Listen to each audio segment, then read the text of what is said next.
بنی اسرائیل میں ایک شخص ایسا تھا جس نے تقریباً کوئی 99 قتل کیا تھا۔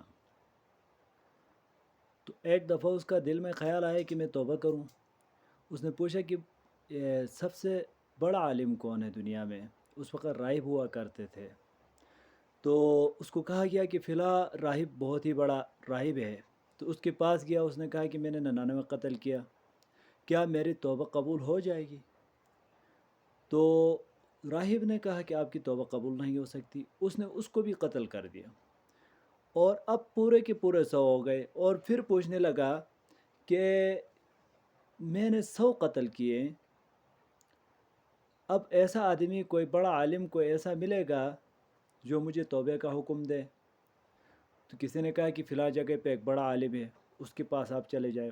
وہاں گیا اور کہا کہ میرے سے 100 قتل ہو گئے، کیا میرے لیے معافی مل سکتی ہے؟ تو اس نے فرمایا آپ کے لیے توبہ کا دروازہ کھلا ہے، آپ توبہ کر سکتے ہیں۔ اب وہ شخص، توبہ کا شوق تو اس کے دل میں پہلے سے پیدا ہوا تھا، تو اس راہب نے اس سے کہا کہ فلاں بستی میں جاؤ، وہاں دیندار لوگ رہتے ہیں، ان کے پاس رہیے، ان کے ساتھ عبادت کیجیے، اور اس کے بعد جو ہے اپنے بستی واپس آ جانا۔ اب وہ شخص راستے پہ چلتا گیا، اور راستہ آدھا ہو گیا تھا کہ اس کو اب موت کا وقت اس کا قریب ہو گیا۔ تو دیکھتا ہے کہ اب اس کو موت آنی ہے۔ تو اب رحمت کے فرشتے بھی آ گئے اور عذاب کے فرشتے بھی آ گئے۔ رحمت کے فرشتے کہہ رہے ہیں کہ یہ توبہ کر کے نکلا ہوا ہے، تو لہٰذا ہم اس کا روح لیں گے، اور عذاب والے فرشتے کہتے ہیں کہ اس بندے نے کبھی نیکی تو کیا نہیں، تو لہٰذا ہم اس کا روح قبض کریں گے۔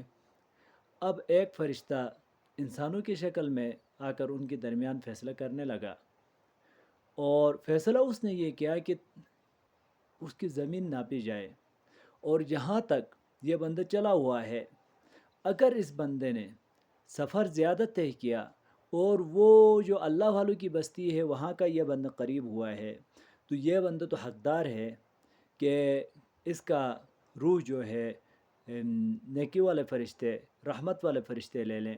اور اگر یہ بندہ قریب ہے اس شخص کا جہاں سے یہ چلا تھا، تو اس بندے کا روح عذاب والے فرشتے قبض کریں گے۔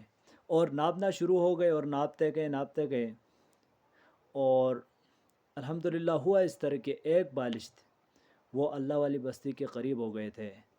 تو الحمدللہ اسی طرح اس کا روح جو ہے رحمت کے فرشتوں نے لیا، اور یہ بہت ہی بڑی بات ہے کہ بندہ نیکی کا کام کا سوچے، دل میں خیال بھی پیدا ہو، اور اللہ تعالیٰ پہلے سے ہی قبول کر لیتا ہے۔ وما علینا الا البلاغ۔